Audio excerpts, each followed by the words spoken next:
see here for a second. All right, we are live. Sorry about that, guys. We had a little bit of delay. As you can see behind us, we were doing an interview because we're just that cool, and we got delayed. But we are here with, to my left, Peter Sang, to my right, Bryan Weiner. I'm going to let them kind of take the stage here for Sang Lucci TV, guys. You guys know what you're talking about, right? Sorry, guys, about the noise in the background. Give it a little second here. So we are talking about the market shift. You saw us dump how many points yesterday? We dumped it. Like 26. Yeah, 26 points, and then how much we ripped? Like 24 points today or something like that? 20. 20, yeah. So obviously, this is not your market that you are used to. A quick 3-4 point dip, and then a buy the dip and rip it up kind of thing. And so in general, guys, we wanted to talk to you a little bit about what your expectations should be going into this market, and kind of give you the idea of how Bryan sees the market from a market maker's perspective, and how I see the markets, and how we can actually provide you with some ideas on how to play what's happening going forward here. So, Bryan, after yesterday's action and today's action, what are your thoughts overall with the markets here? Well, definitely volatility's expanded, implied volatility has gone up. It retracted because this is the first time we've had such a big dump. The vols have seen levels we haven't seen in a while, I would say, in the SPX. So there's more of an elasticity in the volatility levels. People still probably aren't too sure of the market staying up. So I didn't check, but I assume that the skew levels are quite high. The puts are still bid up. And we're going to be probably consolidating as the week goes on. Yesterday was an opportunity to sell very expensive puts that came in, 5 times the price. So it's a question of, how much pain can you take yesterday? I lost some money selling puts. It seemed like we were just going to retrace back up like we always do, but now we see that the realized volatility has expanded, at least yesterday and today, for that matter. We retraced the whole way up pretty much. And what does that mean if realized volatility is going up? What does that mean in terms of the bid and offers on all your options? What does that mean for a trader? Well, what it actually means is that the stocks the ranges are expanding. Yeah.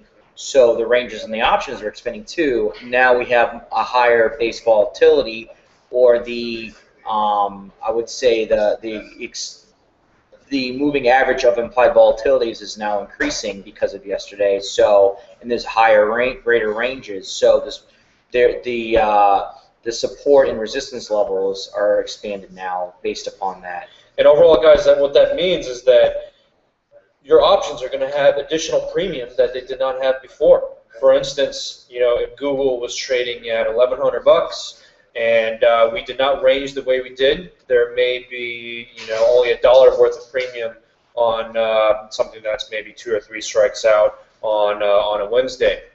If you take the same exact scenario and you implant it now, because we have a higher implied volatility, those premiums could be $1.50. $1.25, $1.50, and that means that there's actually spread, and there's areas for you to make money, make more money on selling premium on the right times. But the thing you have to be careful about is that if you're buying options, you are buying in an overall more volatile market, and so your option premium that you're buying at is going to be a little bit higher than you're used to out there.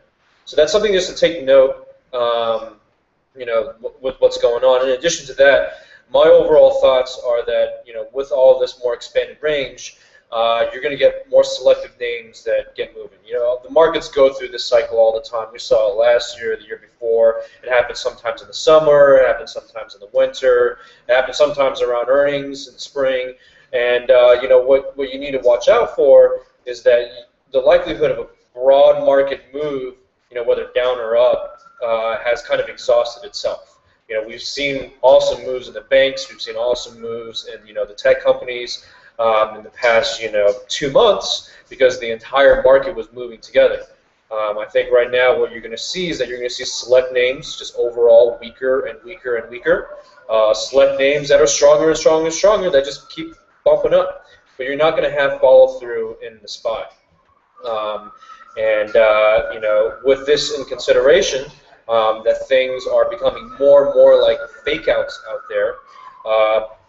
Overall, my stance would be if you could find the highs of the day, kind of just watch the SPY along with your stock. It's best to sell against those big moves because the likelihood of those big moves happening and sustaining themselves are lower and lower and lower. In addition to that, like Bryan said, implied volatility is high, so you're way out of the money options. They're also going to have a little bit more juice too, which is going to provide a lot of opportunities as well. Bryan, what type of trading are you doing nowadays?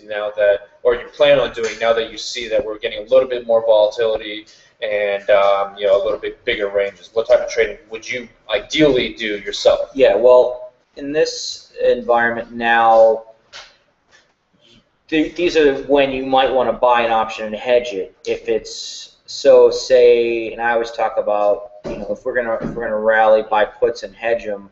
If we go up, then you make the money on the gamma from buying those puts and buying stock, and then the big move is going to generate P&L on your hedge buying the stock.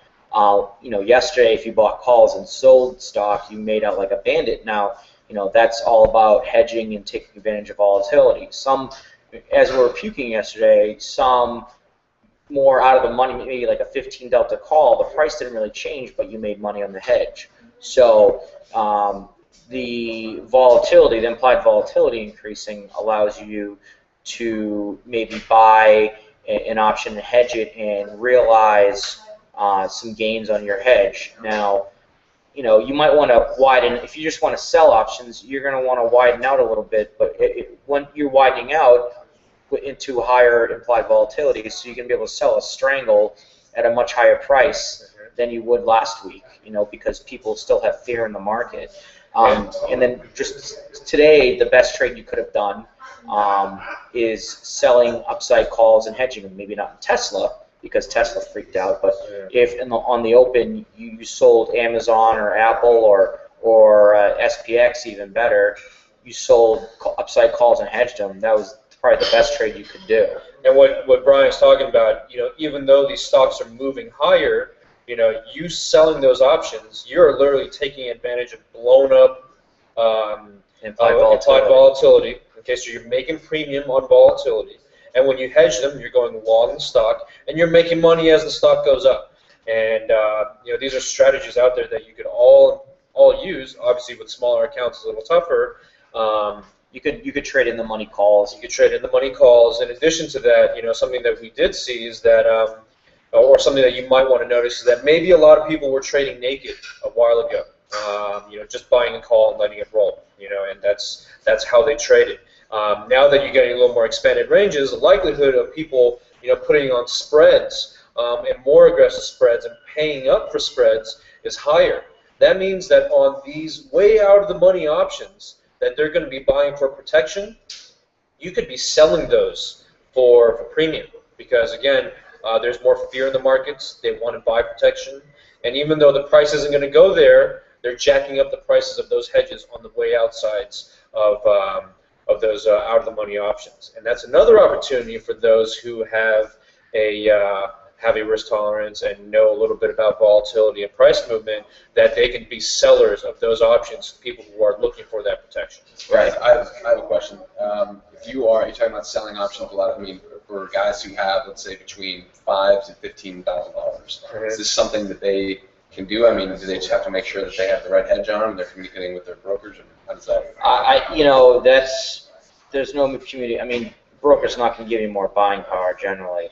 Now, what could you do? The thing about it is, you're not going to buy an out-of-the-money call after yesterday's puke because the volatility is so high. We could go up and then the option price doesn't change because the volatility is coming down as we're going up.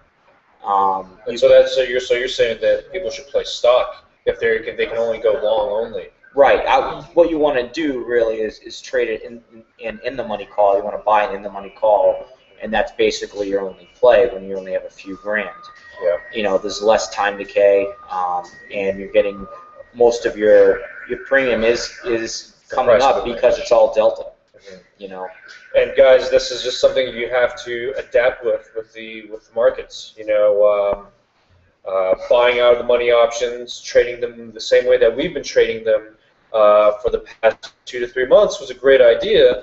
Now that the market conditions have changed and there's a big shakeout, the likelihood of out-of-the-money options coming to fruition, or even just moving in general. If you don't know options theory, you don't really have to. Just know that when there's bigger ranges and you're buying out-of-the-money options, the less likely those premiums are going to go up with the movement of your stock.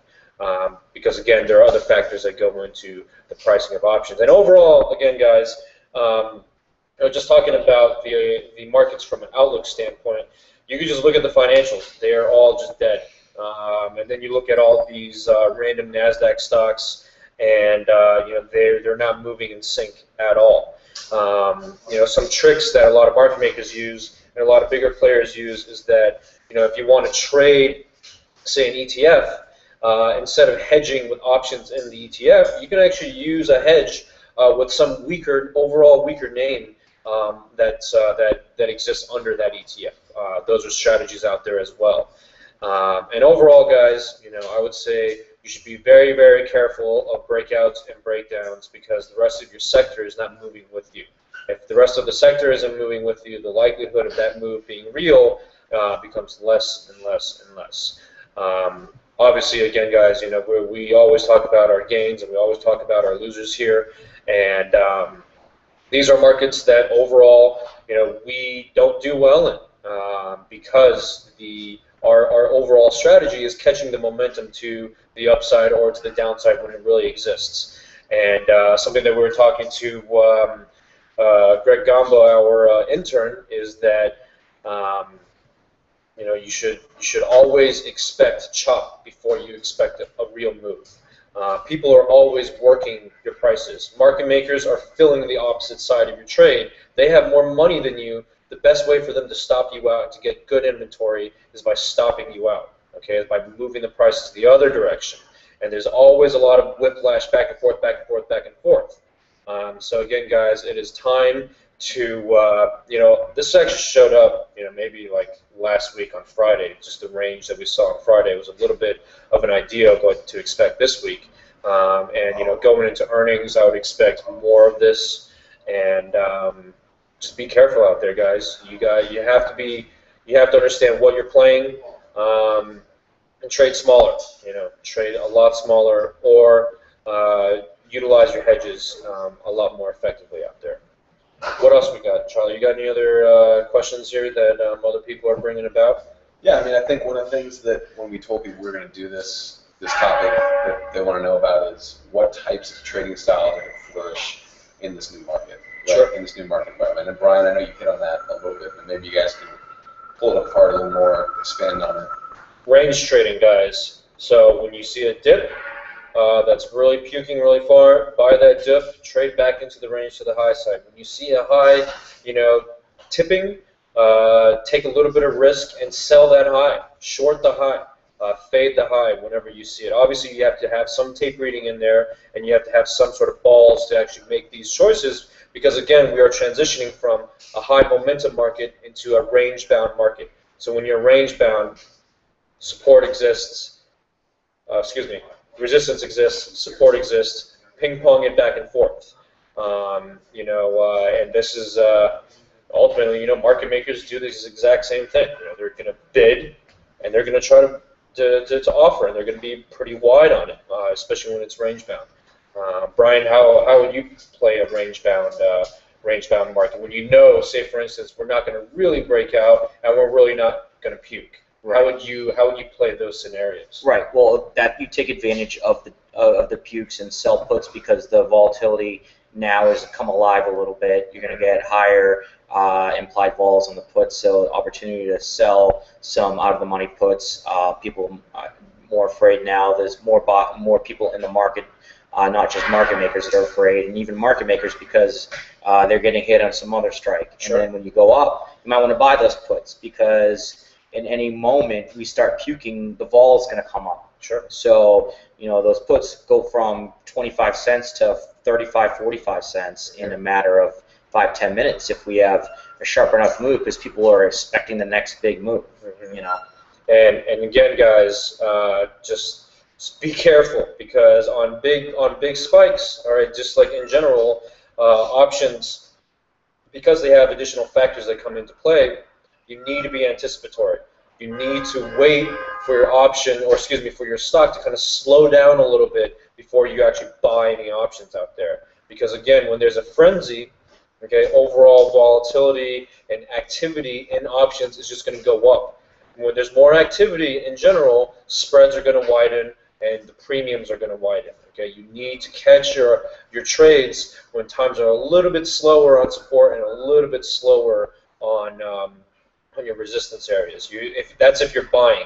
Now, if you're a seller of options, any big drastic dump, chip in slowly on your short options, because again, if you're out of the money far enough, you get a big pulse move downward on some of the puts, sell them, and what's going to happen is that the closer you get to expiration, the less and less likely those puts are going to go in the money, the less effective it is, and you're going to gain edge on your side. Right. Okay. And if it's a continuation move, really what you want to do, you want to hedge those puts, because if they're 5% out of the money and there's still some juice to what you sold, if you hedge those puts, say they're weeklies, and when you keep going down, if you hedge them the whole way down, you're going to make money on the trade. You're going to sell puts. If you go down in 2 days and we're still going down a little bit, you made money on your hedge, and that's not going to go away as long as, if you bought, say you're buying it in the money puts as your hedge against selling out of the money puts. As long as there's not too much decay on those in the money puts, then you're going to make money on that hedge. And as we go down, the price might not change in those puts from day to day. Yeah. So you kind of want to aim towards that strike. Best case scenario, we close right on that strike, and you made money on the premium on Friday and the hedge from all the way up higher. And in general, guys, don't get too freaked out by the markets, okay? Especially if you're short these options, because they will be beefy. And if you get a slight move, they will beef up a little bit more. If you're afraid, use stock to hedge, okay? Because over time, what's going to happen is that the volatility is going to dry out. Okay, remember Friday expiration. Even if you're in the money on those options, the volatility is going to dry out. There's actually a theoretical value at the very end of it. So even if you do get a move, and your options are priced up, you should hedge yourself via stock, and you just hold on to it. And eventually the volatility will come off and you'll be safe, or relatively safe on your short option. You just got to watch out for a big retrace, because you don't want to lose money on your hedge. Right. It's about delta neutral, but when you're short an option, you're short gamma, and if we start ripping, the delta goes from 30 to 15, and you lose money on that. If the volatility is very high, there becomes an equilibrium where the delta that you lost on the hedge evens out with the decay or the implied volatility coming in.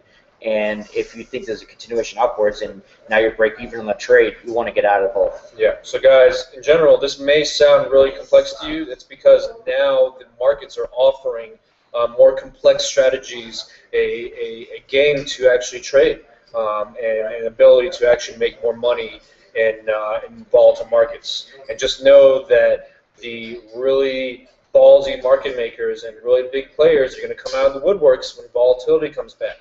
All options market makers, all options players in general love volatility. And if you're a retail guy, be careful, because you are, in line to get slaughtered if you don't know what you're doing. And these guys are really freaking good, and we're waiting for those opportunities. We're here for it.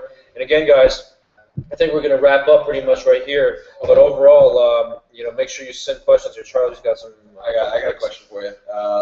So this is off Twitter for Bryan. How would you react to Tesla to that move as a market maker, and then also in sort of Sang Lucci style? Well, if you're a market maker, you're going to be feeling people selling you puts and buying calls from you. So they're going to change their skew possibly. they're going to be bidding up calls. They need to get their deltas off. They're pushing the stock a little bit. So as a market maker, your tentacles are everywhere, and you're feeling where the supply's coming in. And they're gonna jack up the calls even. The skew maybe is. Tesla and Netflix, they have kind of more symmetric skew possibly. They're going to be bumping up those calls. That even happens in Apple when we rage, and they're just going to feel supply and demand. And in general, guys, when people are freaking out, there's a lot more frenzy trading. And just know that these market makers, they all have payment for order flow relationships, and they're going to see the frenzies on these big open interest names, big open interest strikes on these bigger names, and they're going to widen out. Yeah. Okay, so when you are trading them, be careful. Use your limit orders. Try to get filled in between the bid and the offer, because the likelihood it gets higher and higher and higher that you're buying at shitty prices. Right. And what was the other part? If I was what? So that's how would you react to the move as a market maker, and how would you react in Sang Lucci style? Right. Well, you're gonna if you're checking the tape, you're seeing, and it was all green. Mm-hmm. All green. Everyone's crossing. You're gonna look for maybe a lame duck offer and a call, or you're gonna maybe say a lame duck offer. Maybe some guy's at 50 lot. He bought a bunch lower and he's just trying to get out. He doesn't really know. Right. You're gonna look for any limit order that you can grab some liquidity that's close to the bid. Sometimes market makers, if there's an offer, sometimes market makers, they go from 60-cent bid to 62 if there's a 65 offer, because they're hoping 65 sells 62s, and once that 50 lot's gone, they're 60 bid again, but they want a little piece of that. If you see something like that, then you want to actually take it, Right. Somebody's actually asking you, on that Tesla move today, how would you have traded it as a market maker? That's what I asked. On the calls, like how would you have hedged the? We just talked about that, and again, you're going to be bidding up the calls. You're going to be stepping in. You're going to raise the call wing on the curves, but you're going to be feeling it because you're feeling it this week, next week. You feel it in different expirations. So, a market maker needs to neutralize his risk, his gamma risk, his vega risk, his delta risk. So simply in the front week, you get hit on some calls, you got gamma risk and you got delta risk, not as much vega risk. So then you use the. Yep. So you're going to be bidding the next week out, and then the week after that, you're going to be buying stock. You're going to be bidding up all the call wings. They can ride the wave. They can ride being short, like the out of the money calls. But as you saw in Tesla, we went from 145 up to 160. Yeah. So they're going to be chasing stuff. They're going to actually be taking orders too. Usually they're just waiting. They're bidding and offering. They're not crossing, but sometimes market makers will actually cross from another. They might take from another market maker. Sure. And when you're trading, if you are short from down there, you're going to be to hedge the whole way up. You might want to sell higher delta puts to get some hedge, because those are going to come off. People are buying calls and selling puts. Taking on that position.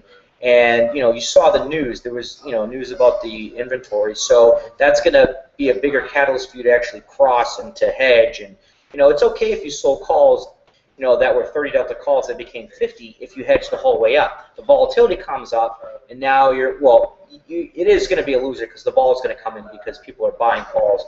But if you wait like a day, if you can hold it overnight, there seems to be some good solid ground. And the low of that move was the VWAP. People were buying it down there anyway. Before that news came out, people were buying it. So if you hold a short call position and you're hedged, the decay overnight is going to probably get that volatility back that you lost, and maybe it becomes a break even. But generally, any call that you sold during that rip, you lost money on. Yeah. Even if you hedged it, because the volatility is coming up, because the market makers are jacking up the call. And for a Sang Lucci style of trade, what we would have done is we would have bought calls. And we would have held the calls. We would have probably held them overnight for a gap up. Right. Maybe taken some off into strength, because we know people are bidding up those calls in general. Right.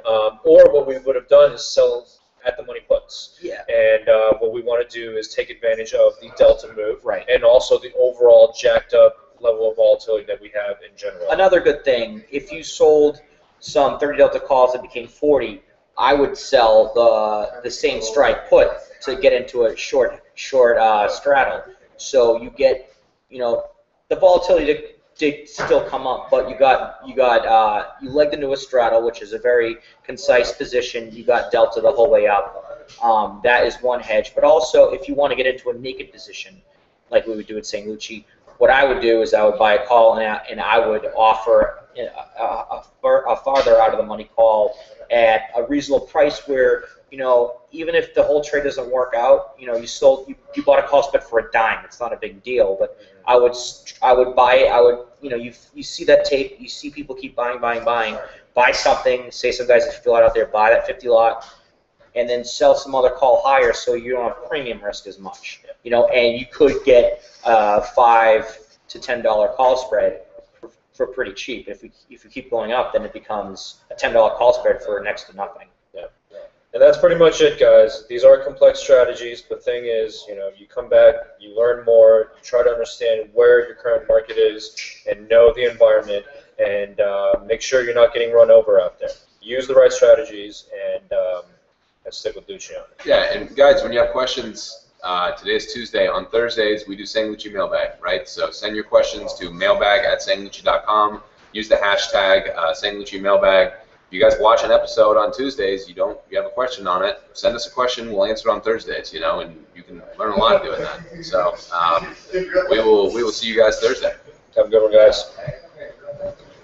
Nope, I pressed stop broadcast. Have a good one, guys.